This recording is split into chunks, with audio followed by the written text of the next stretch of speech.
De manera genérica, entendemos por pobreza la falta de medios económicos de una persona. Sin embargo, en el siglo XXI, este término ha adquirido una dimensión mucho mayor, y limitarlo únicamente al nivel de ingresos no ofrece una visión real de la situación que sufren las personas en situación de pobreza. Para poder entenderlo mejor, tenemos que hablar de una pobreza multidimensional, que tiene en cuenta la falta de derechos y acceso a los servicios básicos como el agua y saneamiento, la salud, la educación y una alimentación adecuada. Causas de la pobreza. La pobreza siempre ha existido desde sociedades tempranas, ya que es consecuencia del reparto desigual de las riquezas, cosa que parece anidar en el seno de las sociedades humanas desde siempre. De hecho, la palabra misma proviene del latín pauper, que significa infértil, probablemente asociado a quienes cultivaban tierras menos generosas que las de los demás. Sin embargo, la existencia de la pobreza no obedece a causas simples, sino que es consecuencia de una serie de condiciones históricas, sociales y culturales que, por otro lado, aquejan a las distintas sociedades de maneras diferentes.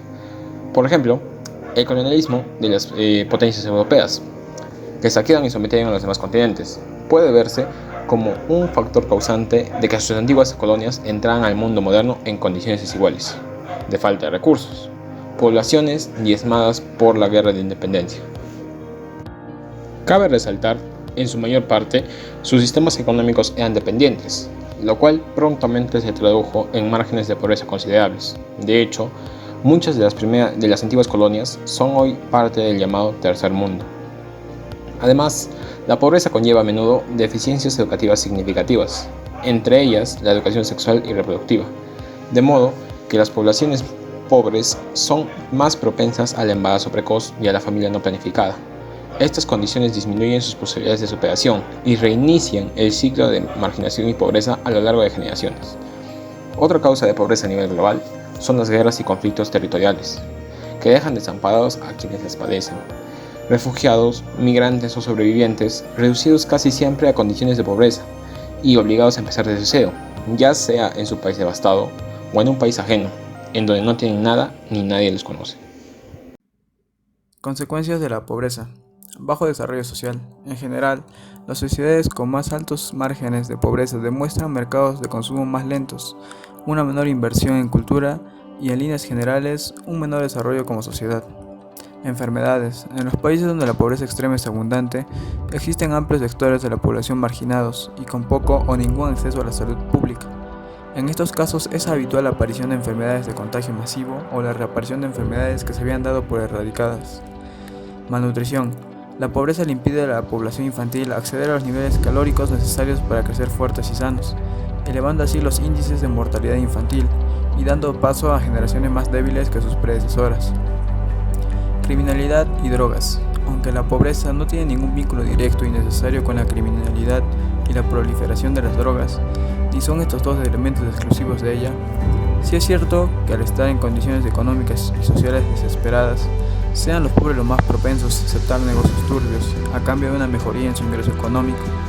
Además, en muchos casos el uso de drogas forma parte de las estrategias de evasión de la pobreza, dado que en muchos casos las opciones racionales para dejar de ser pobre parecen ser pocas o ninguna.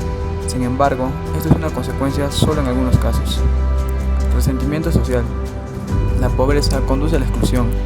En algunos casos, la exclusión lleva al resentimiento, y el resentimiento puede devenir en violencia urbana y otros fenómenos de masas cuyos resultados pueden ser impredecibles. Sin embargo, la violencia no es una característica exclusiva de las personas que sufren pobreza. Por otro lado, la mayor parte de ellas no son violentas. Tipos de pobreza. La principal distinción a la hora de hablar de pobreza se da entre pobreza crítica y pobreza extrema, dependiendo de la cantidad de privaciones vitales que la persona padece. Pobreza crítica. La padecen los ciudadanos que se ven imposibilitados para cumplir con la canasta básica de consumo, compuesta no solo de alimentos e insumos, sino por los servicios básicos fundamentales. Generalmente, los individuos en esta situación invierten absolutamente todo su capital en la alimentación exclusivamente. Pobreza extrema. Considerada como un peldaño inferior respecto a la crítica, los habitantes de esta condición no solo no pueden acceder a la canasta básica de alimentos, sino que ni siquiera pueden consumir una cantidad básica de calorías diarias que les garantice un nivel de vida digno. En este nivel se encuentran los indigentes, por ejemplo. Por otro lado, la medición de los niveles de pobreza distingue, de acuerdo al contexto socioeconómico, entre otras dos categorías: pobreza absoluta y pobreza relativa. Pobreza relativa es un concepto que depende del entorno socioeconómico inmediato de una ciudad, una región, un país o un continente, pues está determinada por la relación con los demás individuos de la sociedad. Además, los términos económicos y sociales de un lugar pueden ser muy distintos a los de otro, y no siempre son directamente comparables. Pobreza absoluta. Por el contrario, la pobreza absoluta es una medición general de la población, aplicando criterios más o menos uniformes para ello, como lo constituye la canasta mínima de consumo. Es un valor comparativo en los mismos términos, para poder establecer una cantidad de pobreza neta. ¿Cómo podemos colaborar para reducir la pobreza en el mundo? En nuestro día a día también tenemos la oportunidad de contribuir a reducir las desigualdades.